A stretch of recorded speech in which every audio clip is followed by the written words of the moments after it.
ពីជំនាន់ណាជំនាន់ណីទាំងពីសម័យណាសម័យនឹងទាំងពីតាទាំងពីយាយថាគាត់ធ្លាប់ឆ្លងកាត់អញ្ចឹងទឹកទៅវាអត់នេះ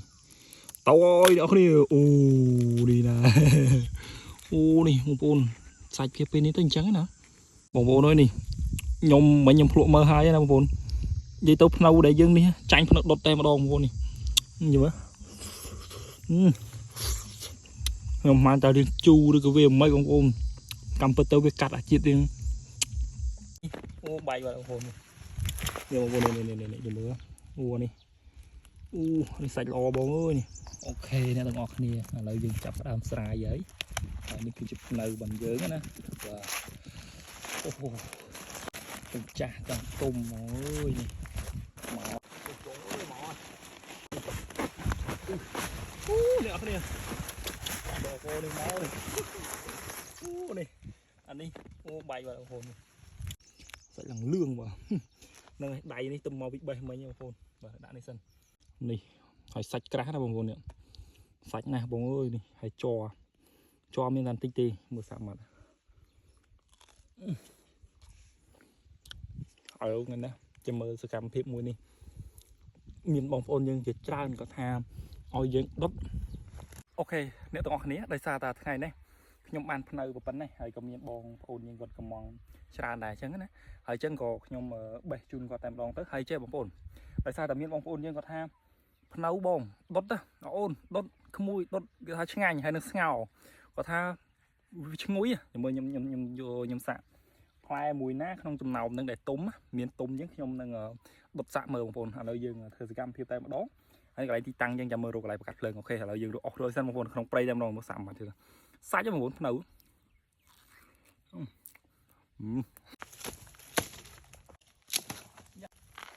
អូខេអស់យើងប៉ុណ្ណេះ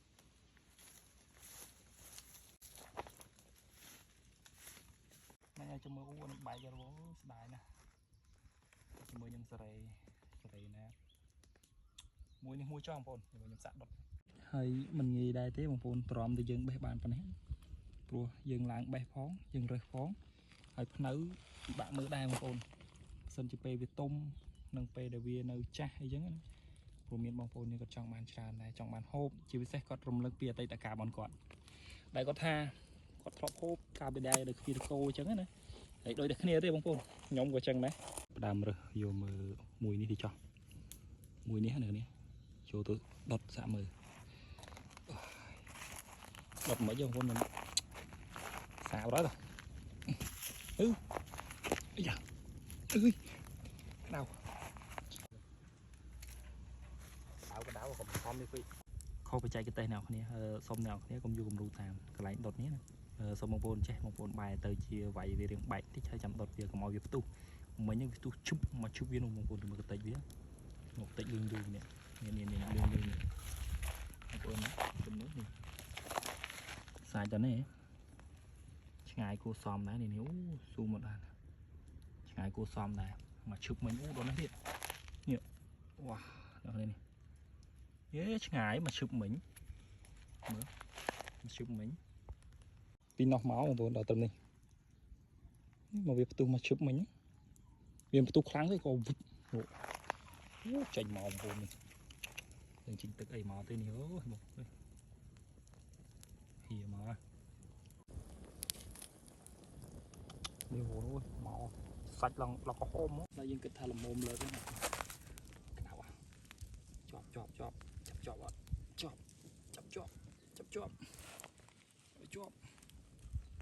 ទៅណាបងប្អូនអូឈ្ងុយណាស់ឈ្ងុយនេះគេថាមេបងប្អូនមកសាច់ហើយអូទំនោរបងប្អូននេះស៊ូមកនេះយើងយកផ្លែនេះសិនអូខេអ្នកគ្នាអើយនេះអែមខ្លាំងហ្មងសាច់ឡើងក្រហមហ្មងណាចាំមើលវាតិចសិនហើយកាយ8 minute $តទៅពីយើងនេះយើងភ្នៅដែលយើងហូបស្រស់តែទុំស្រស់ហើយនេះភ្នៅដែលយើងទុំយើងយកមកដុតតាមពិតទៅចាស់នេះដុតក៏បានដែរសាច់មកឆ្ងាញ់ស្ងោរវាឆ្ងាញ់តែចាស់មិនចាស់ទេយកទៅលក្ខណៈថាវាគ្រាន់តែប៉ះតពុហ្នឹងវារុះហើយពីលើដើមនេះអូខេ ចាំមើលតិចសិនមើលបងប្អូននេះសាច់នៅសាក់ទីដៃស្អាតទេបងប្អូនចាំមើលខ្ញុំទៅលាងទឹកលាងអីចឹងសិនអូខេមកបងប្អូនទាំងអស់គ្នាឥឡូវខ្ញុំបាននេះណាខ្ញុំដុតបានឆ្អិនហើយក្លិនវាខុសពីភ្នៅបន្តិចបងប្អូនវារៀងដូចជាទៅជាកាត់ជាទៅជាស្តៀងដែលយើងដុតដូចជា7ទុំទីពេលយើងដុតទៅវាកាត់ទៅអញ្ចឹងវិញប៉ុន្តែវាក្លិនឈ្ងុយជាងឥឡូវមើលសាច់ទេបងប្អូននេះតំណងណាអូយបងប្អូនអើយនេះចាំមើលរសជាតិបែបម៉េចវិញមកឃើញអញ្ចឹងហើយអូខេអ្នកទាំងអស់គ្នាឥឡូវខ្ញុំបកមើលតែម្ដងដោយសារទាំងក្តៅដែរបងប្អូននេះគាត់ទៅដាក់មិញស្លោកនេះឥឡូវខ្ញុំបកឲ្យមើលតែម្ដងដោយសារយើងមិនបាច់ចាំសម្អាតវាទេខ្លាចប៉ះទឹកទៅវាអត់នេះតោយអ្នកគ្នាអូនេះណាអូនេះបងប្អូនសាច់ភាពពេលនេះទៅអញ្ចឹងណានេះឥឡូវជាមួយខ្ញុំសាកសិនសាករសជាតិមើលសិនមិនវិញបងប្អូនអើយនេះខ្ញុំមិញខ្ញុំភ្លក់មើលហើយណាបងប្អូននិយាយទៅភ្នៅដែលយើងនេះចាញ់ភ្នៅដុតតែម្ដងបងប្អូននេះយល់ទេខ្ញុំមិនតែរៀងជូរឬក៏វាមិនបងប្អូនកម្មពិតទៅវាកាត់អាជាតិរៀងផ្សេងបាយទៅវាផ្អែមវិញបងប្អូនបាយទៅជាផ្អែមវិញណាចាំមកខ្ញុំបង្ហាញកាមេរ៉ាពីមុខវិញបងប្អូនមិនដឹងថាកាមេរ៉ានេះវាច្បាស់អត់ទេណាបាទនេះវាដូចមិញពេលដុតទៅវាបាយទៅជាផ្អែមវិញបងប្អូនមើលចិត្តដល់សាច់តំណងដល់យូរអ្វីព្រៀបដូចនៅនឹងអីគេទេបងប្អូនហើយមួយសាច់មួយឯងមួយសាច់ដុតយើងអាចជាស្រ័យអ្នកហ្នឹងបើសិនជាមានការកំឆ្កងឬអចេតនាស្អាតអីជាស្រ័យផងណាបើស្អីយើងក្នុងព្រៃតែប៉ុណ្្នឹងឯងនេះបងប្អូនអើយនេះសាច់វាដូចមើលពេលដុតហើយវាឡើងមករៀងផុយឲ្យឌូបានចឹងបើសិនជានឹងឌូស្លាព្រាវិញគឺថាអែមតែម្ដងណាអោគឺហើយជ័រវាងាយជ័រវាដាច់ដល់ឡែកមើលបងប្អូននេះដាច់ដល់ឡែកនេះជ័រតោះបងប្អូនសាច់វាទៅជាក្រហមវិញអត់លឿងទេពេលវាត្រូវភ្លើងនេះបងប្អូននេះមកសាច់ដកក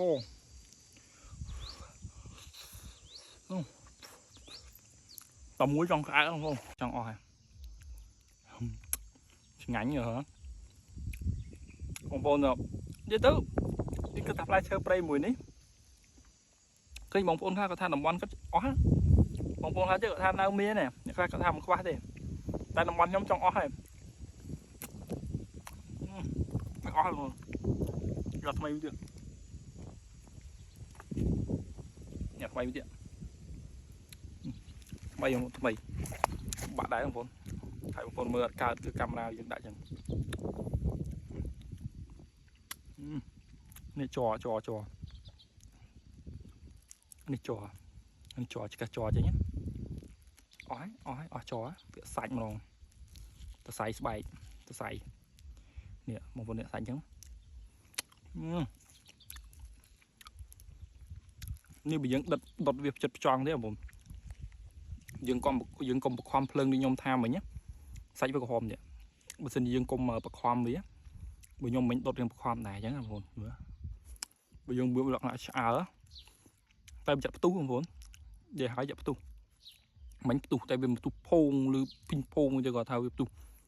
ភុជនឹងវាសាច់នេះអាកតិចកទីនឹងខ្លាចវារលាក់អញ្ចឹងបងប្អូនត្រូវតែគោះវាតិចសិន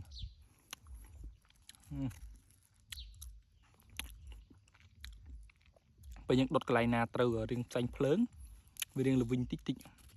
បើធ្វើឲ្យយើងកន្លែងយើងខ្លោចនេះយើងដុតដោយគ្មានការប្រុងប្រយ័ត្នតែសាច់វា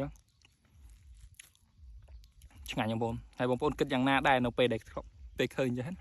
អ្នកខ្លះគាត់ធ្លាប់ឆ្លងកាត់ចឹងណាធ្លាប់ឃើញអ្នកខ្លះគាត់ធ្លាប់ហូបនោះតាំងពីជំនាន់ណាជំនាន់ណីតាំងពី